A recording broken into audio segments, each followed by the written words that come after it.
Class attendance is on.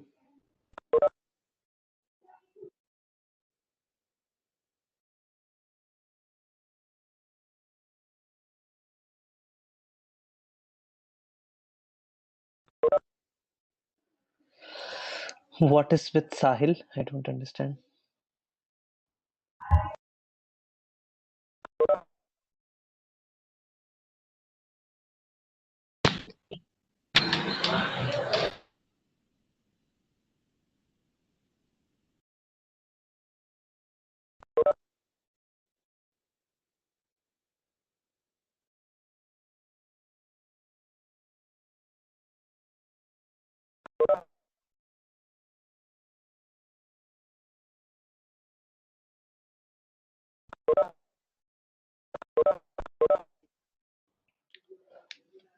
So how many people we have?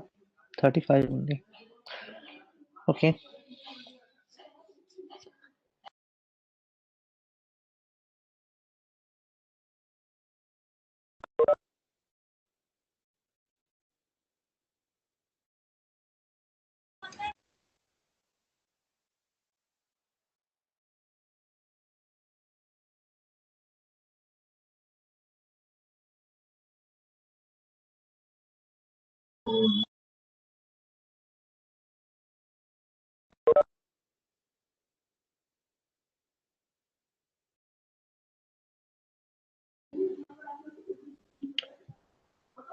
Why is there such a low attendance? At least 50 people should be there. That is what I was expecting.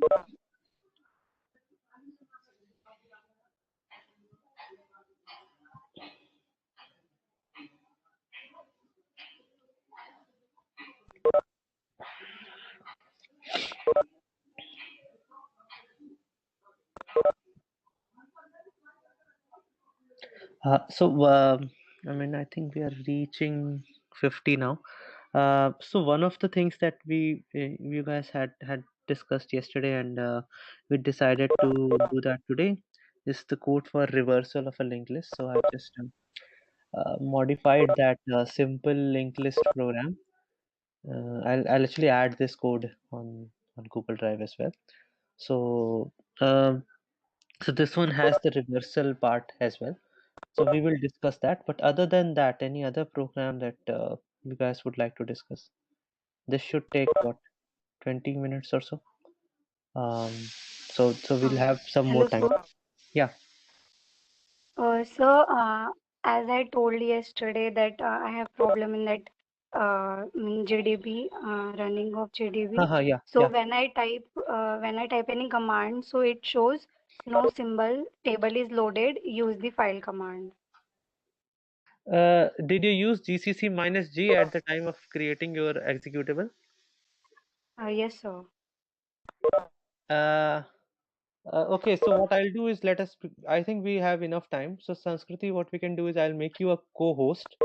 Let us. Are you using your laptop or your mobile to join? No, sir, I'm using my mobile. Acha, okay. Otherwise, if you were using a laptop, I would have probably seen your case. Otherwise, just create a video of whatever you are seeing and send it over to me. Video or screenshots, maybe. Okay, Okay, and sir, send it over. I'll mail it. Yeah, Yes, sir. send. Okay, send it over to me over email. I'll have a look. Otherwise, we could have Okay, sir. simply seen it live uh, in the class as well. But that's fine. So any other programs that so reversal of linked list we are going to have a look. Any other program that we would like us to discuss in this class? And there will be a 15-minute lab, a mock lab, 15-minute mock lab today at 9 p.m. Um, the only it's not necessary that you attend it, but just make sure that you receive the invitation to attend it. Okay, because I'm going to use an invited competition. There is an option of invitation only on Hacker Earth. So I will use that option. So make sure that you receive the invitation. Okay, if you do not receive the invitation, then you have to get back to me. And you can only receive invitations on your official emails. So you have to create accounts using your official emails. This I have set prior to the class as well.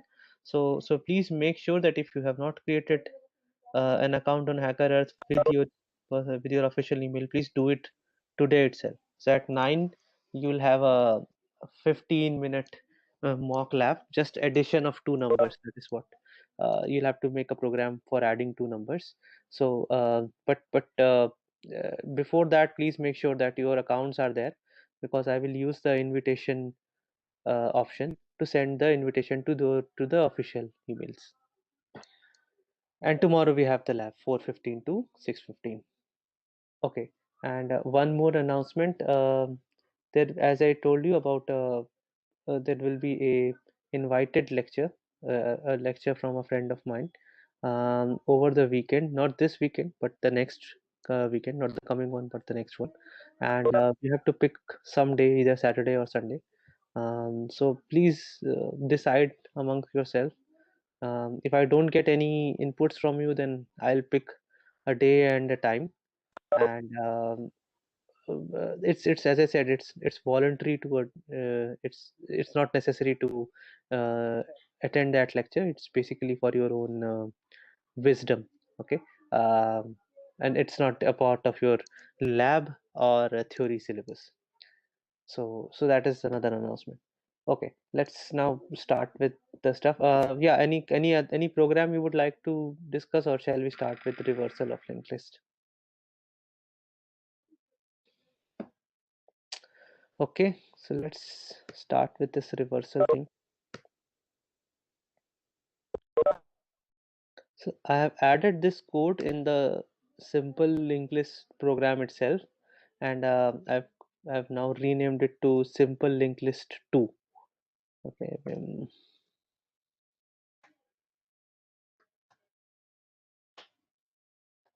Okay, so this is the program. Let me first show it to you how it works.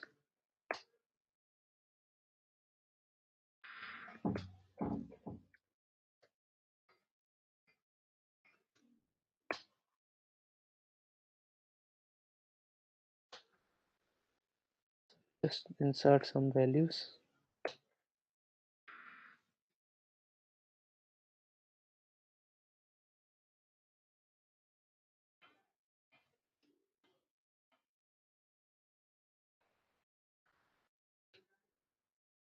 Maybe one more.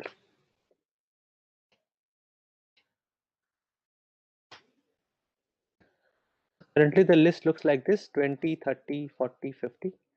Then I'm going to call reversal. and now it looks like 50, 40, 30, 20. Okay, so that's the addition in the code. Okay, so let's just look at the reversal thing.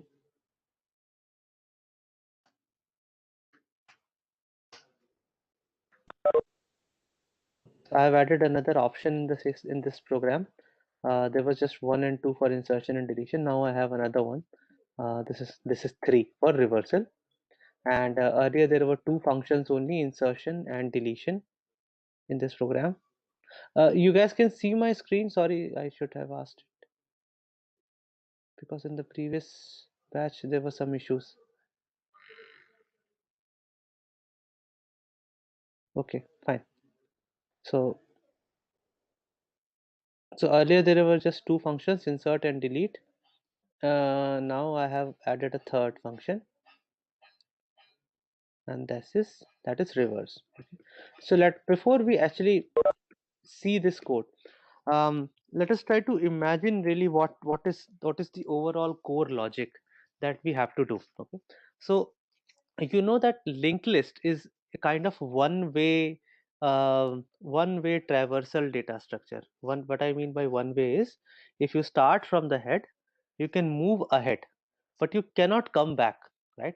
I mean, at least the linked list that we have seen, you can come back in something known as a doubly linked list, but we have not studied doubly linked list. So the simple linked list that we have studied, in this case we cannot actually move back. Okay, we can only move forward. This is basically how our pointers are stored. So now what we are supposed to do in this particular case is, we have to actually completely reverse the list. So this means that whichever was the first node of the list, it becomes the last, and vice versa.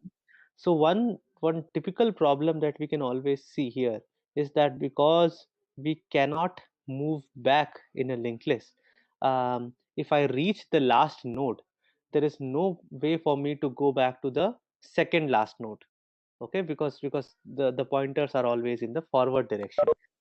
So this gives you some hint that in order to reverse the linked list, the first thing that I will need is that I'll need a handles. I know some pointers uh, that can at least change the this. I have to actually flip the pointers, right? That the last node, which was currently pointed to by the second last node, it has to change. Okay, the last node should not now point to second last node. So let us take an example. Let us say this is my linked list. It has these 5 nodes, A, B, C, D, and E. So essentially now we want things to look like E, D, C, B, and A, right? So you know that in a linked list, what happens, we have this there has to be a structure. Let me also show you the structure first. Mm,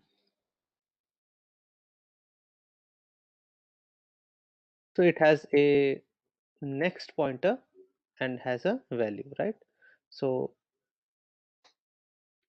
and if you have a doubt, you have to stop me by unmuting yourself. I can't see the chats right now. Okay. So basically this is my list, right? So essentially what I mean is, A's next stores B, B's next stores C, C is next door D, and D is next door E. This is how this list has been managed right now. And what we are supposed to do is, we are supposed to reverse it. So, and by the way, E is next stores null. So now what we are supposed to do, we are supposed to store D in E's next. We are supposed to C in D's next. We are supposed to store B in C's next, and A's next has to be null. This is what we are supposed to do. Okay, so this is the overall logic that we have to somehow devise. But as I said, the problem is, because these are single directional pointers, I cannot move forward. So let us say, once I have a pointer at C, I can go to D, but I cannot go back to B or A, right? This is because the pointers are in the forward direction. So this is the first hint, that if let us say if it was just a single node linked list, then there is no point of reversal. But if there are, let us say, two nodes, okay, let's just say A and B. So what is it that we are supposed to do? We are supposed to change A's currently A's next is pointing to B. What we are supposed to, and B's next is pointing to null. So what we are supposed to do is we are supposed to change B's next to A and make A's next as null. Okay, so this is the simplest case, the simplest possible case. This is what we are supposed to do. So clearly we need at least two pointers, right? I mean, there has to be a pointer that is pointing at A and there has to be a pointer that is pointing at B, right? Because with just one pointer, if that pointer reaches B, there is no way I can come back to A, right? So currently in this code, what I'm doing is these two pointers are essentially head and head next. These are the two pointers I need. So and for more than two nodes, it's slightly more complicated. But is everyone clear with the objective? The objective is to reverse the direction of the pointers. Okay, from the last node, we have to now come to the first node. So let's start. So the issue here whenever you're trying to reverse a singly linked list, you'll need at least three pointers. Why three pointers? We'll come to know about it. But at in a general case, you'll need at least three pointers. I have named them as temp, next one, and next two. In some code you will have different things. So basically uh, this is a much simpler form of logic. There might be some more complicated logic where they probably do not have so many else if cases. Okay, but still there you have to do some if else things. But there may be some generic code where, for example, this case 2 and case 3 are merged together. There may be some code, okay, online, but I'm trying to do this so that you can understand everything. So this is the simplest form of this code. So we start with three pointers. Okay, I'm calling them as temp, next one, next two. Some people call them as previous, current, and next. It's up to you, right? I mean, you basically need at least three pointers in order to reverse a linked list. So this is how we start. um, in the beginning, we check whether the list has any node or not. If the list is basically empty, then you cannot reverse it, right? So this is just that case, the list with zero nodes. The second case where you have just one node in the list. So by default, the single node linked list cannot be reversed, or basically it is the reverse of itself. So I really don't need to do anything. All I'm just doing is just printing a message that the linked list just has one node. So essentially, there's no point of trying to reverse it. The first case comes up when we have two nodes in my list, right? So as I said, in certain more efficient codes, might be these two cases are merged together. Okay, but I want to talk about these two cases separately, because here in this part you actually get the idea of what we are trying to do, right? So what we are trying to do is, I have only two pointers. I require only two pointers here. In fact, I just need one. I can manage with just temp and head. Head I anyhow have, and I just need one additional pointer, and that is temp. So what exactly am I doing? I'm just saying temp equals head. So let's just assume that this is my list. A pointing to B. Head is currently at A. So what I'm doing is, first I'm saying temp equal to head. This means that temp also starts pointing to A. I say head equal to head next. So what happens now? I have moved head to B, and this makes sense. Why? Because when I reverse this two element linked list, the last element of the list becomes the head. So what I'm saying is, head equals head next. So this means that head has now gone to this point. This is the same thing that we do when we are trying to delete the head node as well. But here basically I've just uh, gone to the last node because there are only two nodes. So now head points here. You can see my mouse pointer, right? I hope you can. Um, so so head now points here at B. Okay. Now what it says is, head next equals temp. So temp, if you remember, is pointing here, the first node of the list. So when you do head next equal to temp, this means that the next link of B now starts pointing to A. And the last thing that I do is temp next equal to null. So then this means that the next pointer of this second node, which by the way has the first node, which now has become the second node of the list, is null. So any doubts in this part of the code? Let me also put line numbers. Any doubt in line number, let us say 134 to 151? Please ask.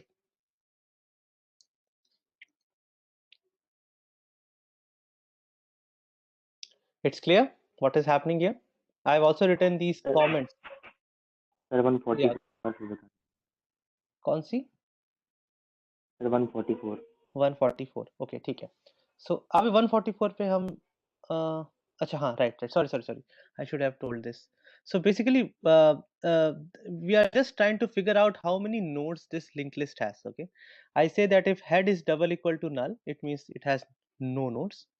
If head next is null, so what does it mean? That head is certainly, by the way, when will we come here at this point? If and only if this condition was false, right? So if I am here, if I am at line number 139, I am absolutely sure that head is not null, right?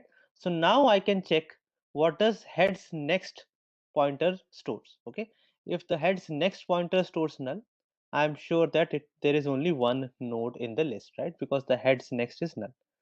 Similarly, this is for checking, if the and if I am at line number 144, it is clear that both line 134 and line 139 were executed, were checked, but they were false. Okay?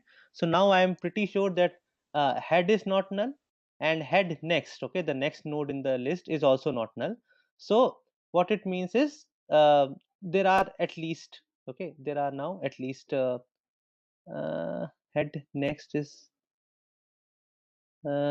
so if this part is true, then what we know is that head is not null and head's next is not null. uh, Wait a minute, what have I done? Right, I'm right. Even I got confused. So head is not null means that we have zero nodes, and head's next is null. If we were at this point, this meant that there was just. Let me in fact use this A and B thing. Okay, so head double equal to null means there is no node. Head next equal to null means that this pointer does not exist. Okay, it is pointing to null. So this means I only have A in my list. There is no other node, right? So I have just one node. Similarly, if head next, okay, so if that is equal to null, it means I have two nodes. Why? So what is head? This is head. What is head next? Head next is B. Okay, and head next, so you can write something like this. Okay, you can chain the arrow operator like this. I could write any number of arrow next, arrow next, arrow next, like that. Okay, so basically, head next means B's next. That is the idea. Okay, if that is null, it means that I only have two nodes. Is this notation the problem? Can you guys not understand what this notation is? Is No this sir, I the, understood now. so this is basically chaining. I'm going ahead in the chain. So now if head next is null, then we have two nodes in this. Okay. So any questions till line number 151? So while using linked list, we have to use these notations like means head, arrow, then next. So this is not mandatory. These are customary. Okay, so basically, this is how people usually write this code. Head is the common name that we use. It is not necessary that you create the if you that you name the variable as head. You can name it anything that you want. It is not necessary that you name the next pointer as next. You can call it anything else that you want, right? But these are common conventions. Okay, that. We call the first node as head, and the next pointer within the node, within the structure, is usually named as next. But you can always, because it's very intuitive, right? When you see this code, you can immediately understand what next means or what head means. But you can always use your own terminology. There is no problem with the terminology. No, sir, that arrow representation. Yeah, so that is a part of syntax. Okay, that you understand what the arrow notation means, right? Arrow, so it is something like this. where should I write it? Basically, head arrow next. What does it mean? How does it interpret it? It is interpreted like this. Um, it is interpreted like this: asterisk head in parenthesis dot next. Okay, this is how it gets interpreted. And then if you want to evaluate this, how does this get evaluated? It is like this: asterisk head, sorry, asterisk head dot next. So where will this what will be the value that next is pointing to? That will be, because it is a self referential structure, right? So asterisk head dot next is also a type of node asterisk, right? So type of head is node asterisk, and the type of node next is also node asterisk, right? So basically I can apply this recursively like this.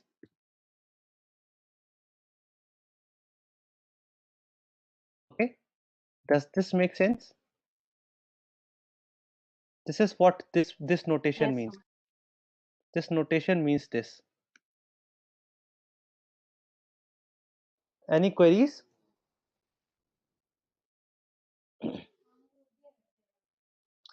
Okay, so let me just okay.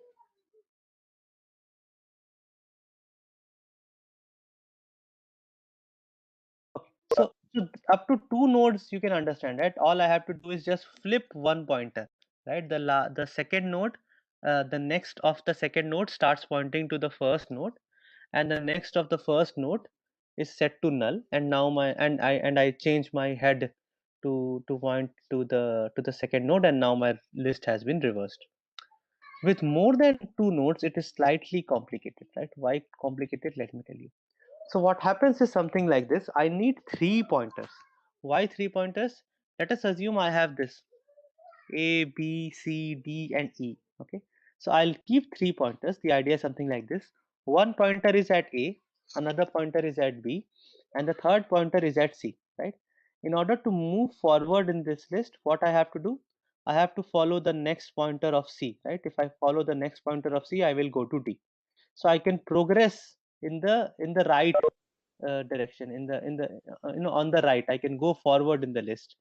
And then what I do is, whenever I keep on moving forward, the two previous pointers, I keep on flipping them. Okay, so I have one pt pointer at A, one pointer at B, another pointer at C. Now what I do is I flip the link between A to B. So where earlier A was pointing to B, A's next was pointing to B. Now I will change it to look something like this. In the first iteration, I will do something like this.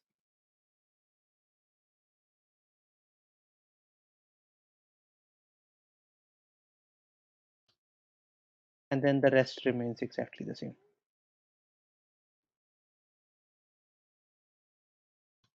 Okay, this is what I do in the first iteration of my loop, that I flip the pointer between the two pointers on the back. The front pointer remains exactly how it was, and then what I do is I move all these variables one step ahead, right? So that in the next iteration, my first pointer is pointing at B, the second pointer is pointing at C, and the third pointer is pointing at D. And then what I do again is I flip the pointers again. So this happens.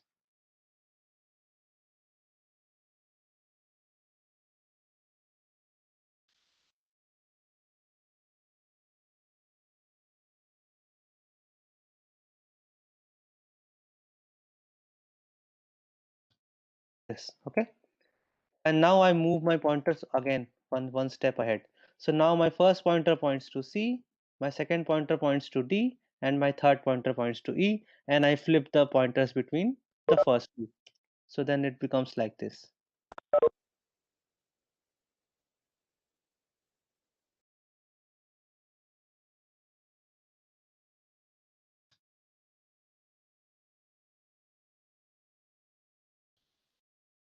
Okay. Now, when I move my pointers one step ahead again, now my first pointer is pointing to D, second is pointing to E, and the third is now pointing to null. Okay. Null means I have now reached the end of my list, and this is basically what this condition is. Okay. Next, while next 2 is not equal to null, I'm going to run this code.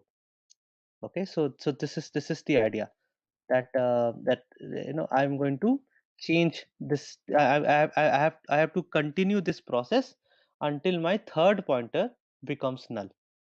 Okay, and this is what is happening in each loop. In each loop, basically, I have 3 pointers here. Temp is my first pointer, next one is my second pointer, and next 2 is my third pointer.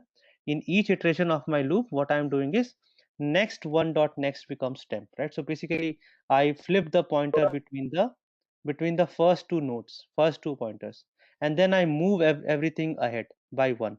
Temp becomes next one becomes next two, and next two becomes next two dot next, not next to arrow next, right? So you can see that this loop will continue till this situation, right?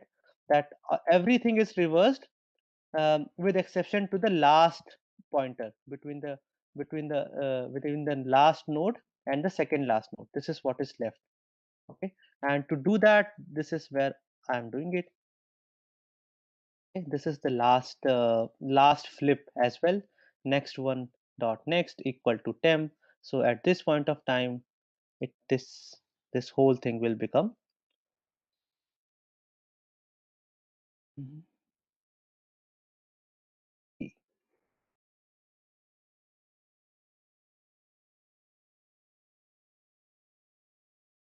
So this is what is happening at this point, and then my head is basically the second pointer. I make my head point to the second pointer, and in the beginning of this loop, I was also setting my heads next to null, so that this last node in my list, this is now pointing to null. The next. Okay, so any questions on this part now? You understand the logic. The logic is something like this. I need to keep 3 pointers and I have to move them together. Okay, in each iteration they keep on moving forward, and I flip the next pointers between the last two. I don't touch the third one. The third one is used to move forward, but I flip it between the last two. Now there can be many variations to this. There might be some code which might try to optimize it using, so they might even use just two variables. I don't think it is possible with 2 pointers. I have not seen any code till now, but maybe there is some tricky way to do it with 2 pointers as well. But this is the idea that if you have to reverse the linked list, this is the simplest code. I'm not saying this is the most efficient code. This is the simplest code where you can understand what is happening. That the idea is, if I have an n node linked list, at any point of time, I'll keep 3 pointers: p1, p2, and p3. P3 being the farthest from the head, and then I simply flip the pointers between p1 and p2 and move them ahead by one. Is this part clear? Any questions? Any doubts you can ask now? Is there any problem if we flip D and E first and then If proceed? if we do what? Flip D and E first. Yeah, here we flip A and B first, no? Yeah, yeah. So why would you? So this is the idea. If you flip D and E first, how will you flip C and D? Because you'll have to move backward in the list, right? This is the Okay, idea, that because the pointers are in the forward direction, you can always reach the end first and then try to come back. But how will you come back? This is the idea, right? Because there is no pointer that is currently pointing from E to D. You have pointers that point from, in this way. Your current pointers are pointing in this direction. If you reach the end, there is no way to go back to the beginning. But if you start from the beginning, you can reach the end.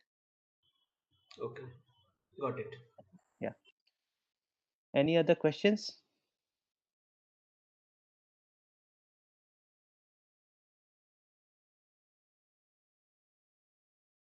So this part is clear now. I mean, how are we reversing the list?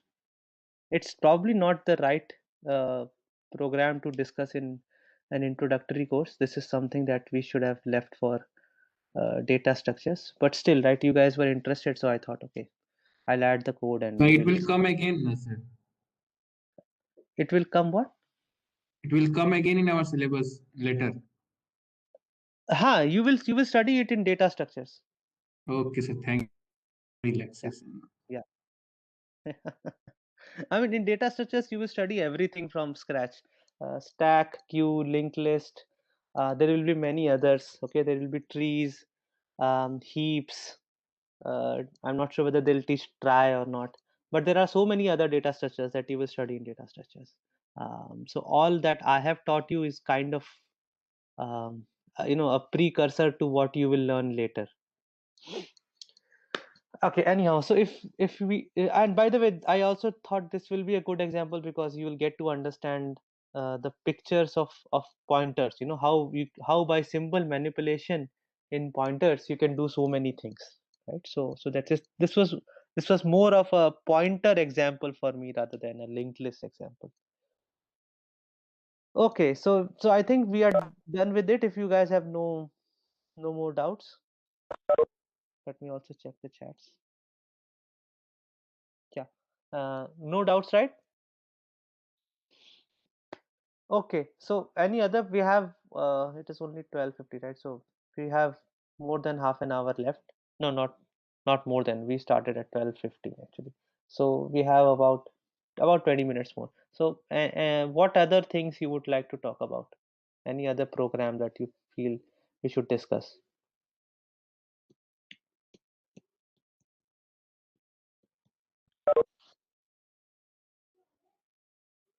None?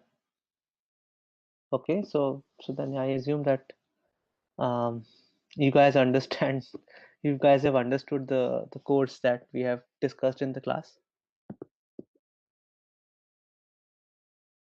So what will be the topic for next week? Yeah, so would you guys are you guys interested in looking at the advanced topics?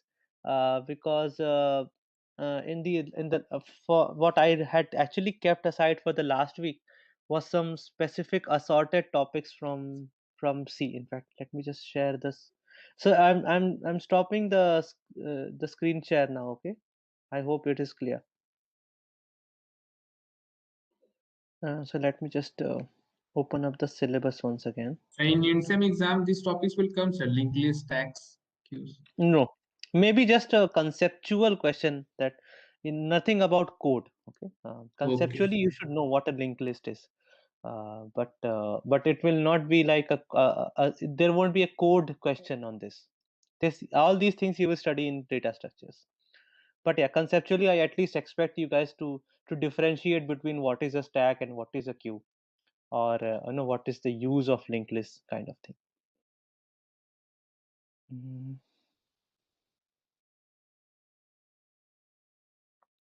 just a minute. Yeah. So the last week of study, basically the last week will be the week next to this one. That will be a complete revision week. But this is what is there in our syllabus. Where is it? This assorted topics. So assorted topics are basically something that are specific to C. Actually, I think it is also applicable to C++, preprocessor director, string operations, bitwise operations. Yeah, they are all um, applicable to C++ as well. So these are not really programming concepts. These are C related concepts. So I asked the other batch as well to, uh, because I have seen that the interest has dropped in the course. I can see the attendance. I can see the overall class engagement. It has dropped. So I don't know whether I should even talk about these topics or not, right? I mean, so you guys can tell me. Um, okay, Rohan, we'll do that. We have some time, but let me ask these things to to the class. So if you have the opinion that we should discuss it, I can create the lectures over the weekend and send it to you, and we'll have it. The last week of shepherding will be the next week. Then week next to the next week it will be complete revision. So we'll just have revision in the class. We'll pick up some topic that you guys feel I should talk about again, and I'll talk about it. That will be the next week. But next week we have the option to cover these topics, these three topics. So now you guys have to decide whether you want to study this or not. It's up to you. Okay, so I have asked the other batch too to talk within your informal groups, and decide upon it. Because the reason I'm asking this is I have not seen the interest level to be the same as it was at the beginning of the course. So maybe you guys are already too fed up with the work, and you don't want to study anymore. So there is no point in teaching this if you are not receptive. So you guys decide, okay, whatever you want. I will wait for some inputs from you guys till what is today, Wednesday, till tomorrow night. I will not start with the lectures till tomorrow night, till after your lab. If you guys are interested, I will create the lectures on Friday, Saturday, and Sunday. Okay. um, so please talk amongst yourself on your informal mediums, and because I understand many people may not even be interested in learning this. So it's up to you. Okay. Sir, can you Yeah. explain one time malloc function, sir? Just a little. Yes. That I will do. But just a minute. So yeah, malloc function I'll talk about again. Any other things that you would like to discuss? We have around 15 minutes. Malloc, I'll just open up some. Shall I explain it using the slides or some code? How would you guys want Sir, it? some codes, sir, some codes. Okay, code. So code, I think it is there in the linked list part itself. Let me just open the program again. Uh,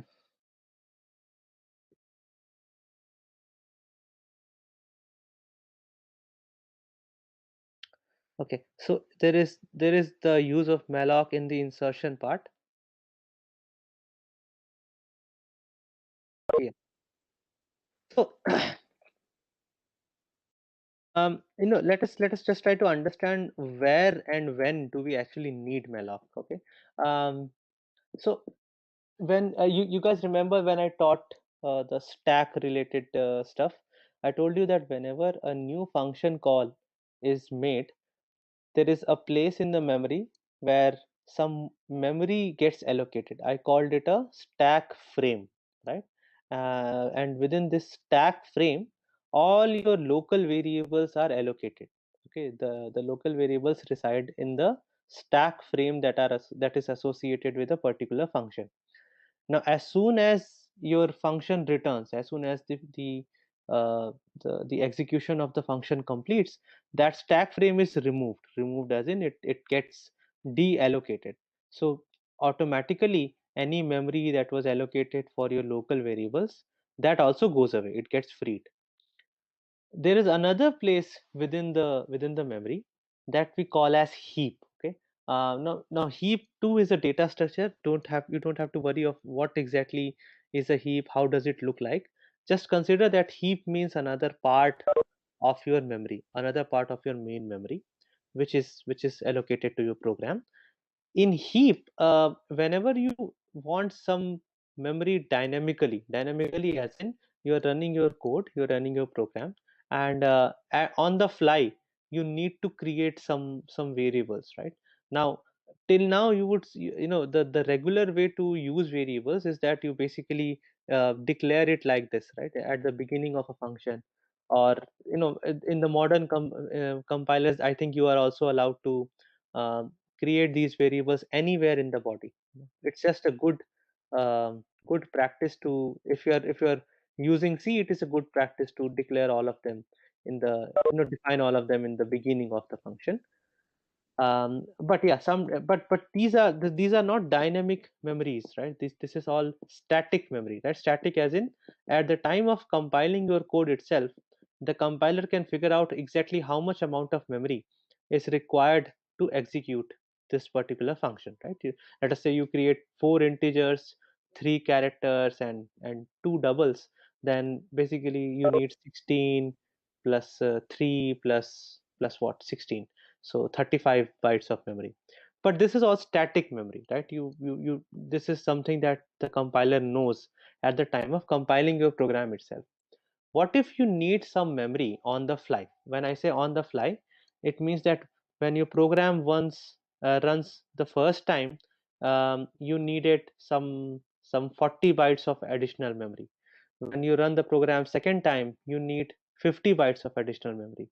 I understand that it may not make sense straight away because it is specific to a particular use case. So in this case, linked list is the best example. Let us say when I run the code, I create a linked list of size 10, okay, by doing 10 insertions. Another time when I run the same code, I only add 5 nodes to the list. So now I needed only five, memory worth five structure variables only. And so this is different, right? Every time you run the code, every time you execute the code, the amount of memory that you require is different. Let us say you are having some use case like this. In such a case, what we do is we allocate the required amount of memory dynamically at the time of running the program, and that memory does not come from your stack frames, it comes from the heap. Okay, and that heap memory, it doesn't get deallocated when the function returns. In order to get that memory, there is a function. This function is called malloc. Okay, so what does malloc do? You basically ask malloc for some amount of dynamic memory. The only argument that malloc takes is the number of bytes you want. The convention to use malloc is that, let us say you want to you want enough memory to store a particular data type. Then you, instead of giving values like 4, 8, 12, 16, you basically type something like this: size of, and the data type for which you want to uh, allocate the memory. If you want an array of this particular data type, you also add something like I asterisk size of that particular data type, right? So that will actually give you a contiguous memory block which can be treated like an array. So this is something you have to understand. Whatever malloc returns, okay, it is up to you how you use it, right? So basically the only thing that malloc cares about is this argument, right? So you can write 2 into size of int, that will also give you 8 bytes, or you can write malloc size of double, that also will give you 8 bytes. It's now up to you how you use it. Okay, and how I use it is determined by this. Okay, so what I do is I put a explicit typecast over this memory, so that, and then I assign it to a pointer of um, compatible type. Okay, so this is what I'm doing here. I'm creating a new node, a new structure variable. Okay, and this is why I have given size of node. So this will allocate me enough memory in order to store all the member variables of this particular structure variable. And then I'm putting a cast over it, node asterisk, so that this particular pointer can now use things like this. It can you can I can now store and use values using the arrow operator. Okay, so where is this memory going? This memory is being coming from the heap. Okay, it is not coming from the stack frames. So the problem the good thing with malloc is you can actually demand memory on the fly as your code is running. The problem is this memory doesn't get freed automatically. You have to explicitly free this memory using another parallel function called free. So you can see in the deletion code, you will see statements like this: free temp. Okay, so basically whatever you get allocated via malloc, that has to be explicitly freed by you using the free function.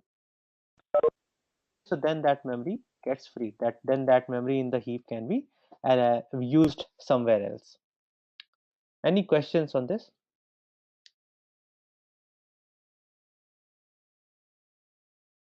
So you understand the whole idea of dynamic memory allocation.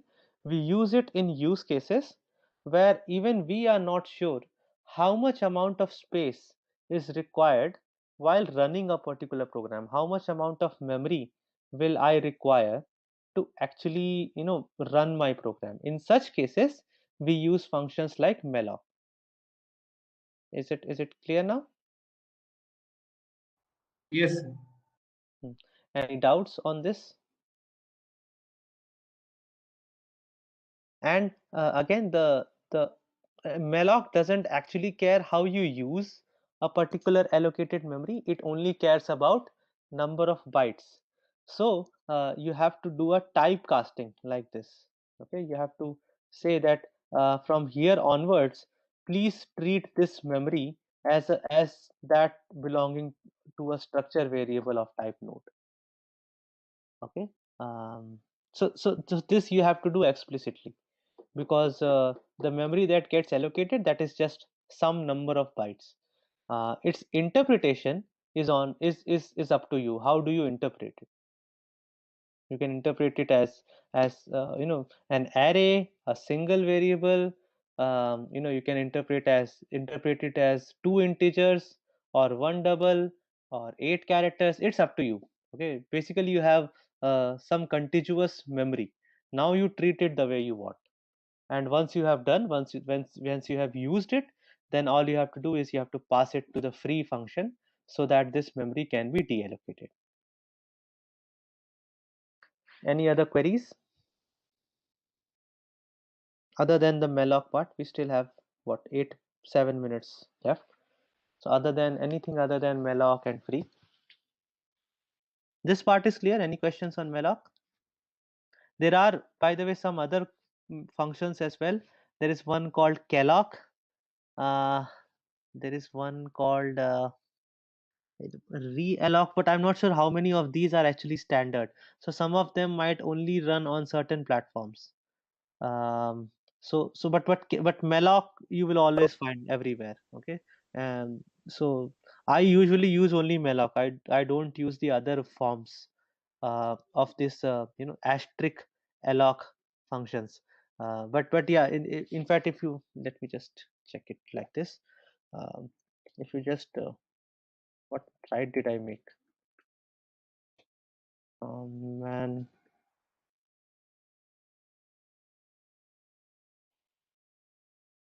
um malloc is there, free, calloc is there, realloc is there, realloc array is there. um it's up to you. If you want, you can read, but by the way, all whatever you can do with these functions, you can always do with malloc. So I think calloc has an advantage. It probably initializes the memory to 0.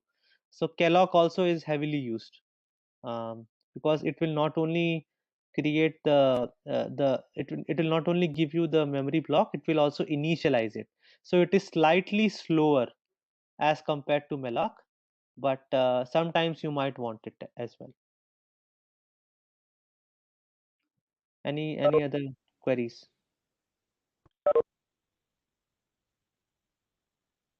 Okay, so I guess we can stop now.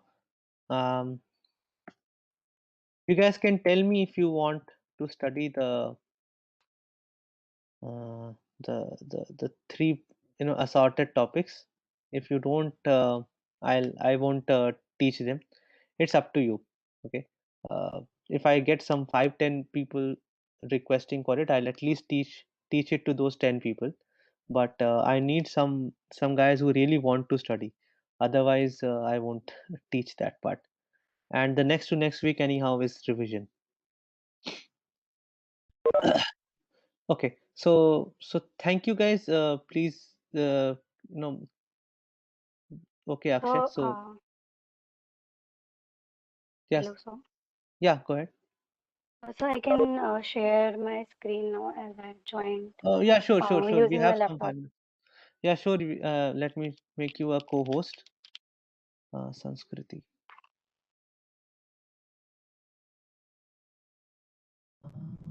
I have two Sanskritis now. Yeah, I think this one is the one. Make co-host. Sanskriti, see if now you can share your screen or not. So I have at least 3 people who would like to. So 4. it is not showing in my screen sharing option. Actually, are you also logged in from your mobile? Because I see 2 Sanskritis. Yes, sir. Just a minute. So co-host, does making you co-host not? I can make you the host. Okay, I can make you presenter. Let me do this. I think now you can see.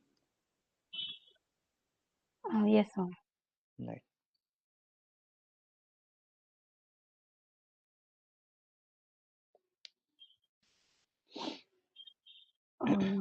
Is my screen visible?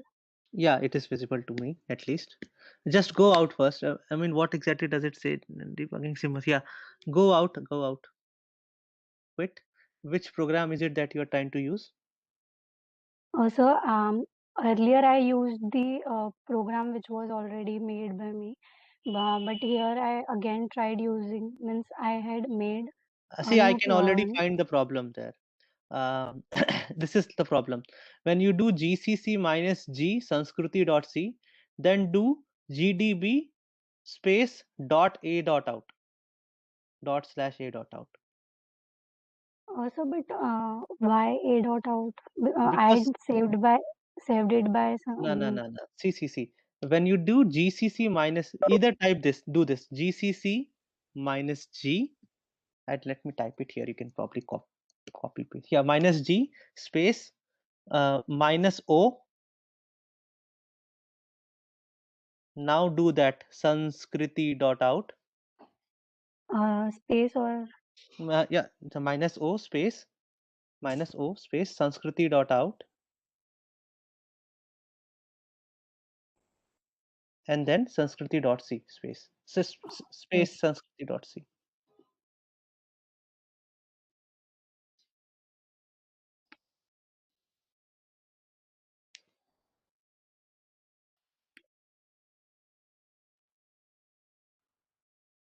Now try gdb and dot sanskriti dot out.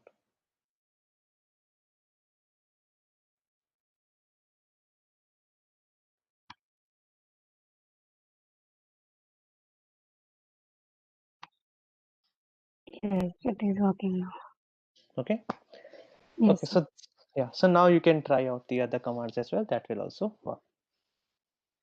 Okay. Okay, sir. So yeah. So I think we have some people at least who are interested. So what I'll do is I will create the lectures and we will have the um, the shepherding and everything in the next week. So I will create the lectures over the weekend.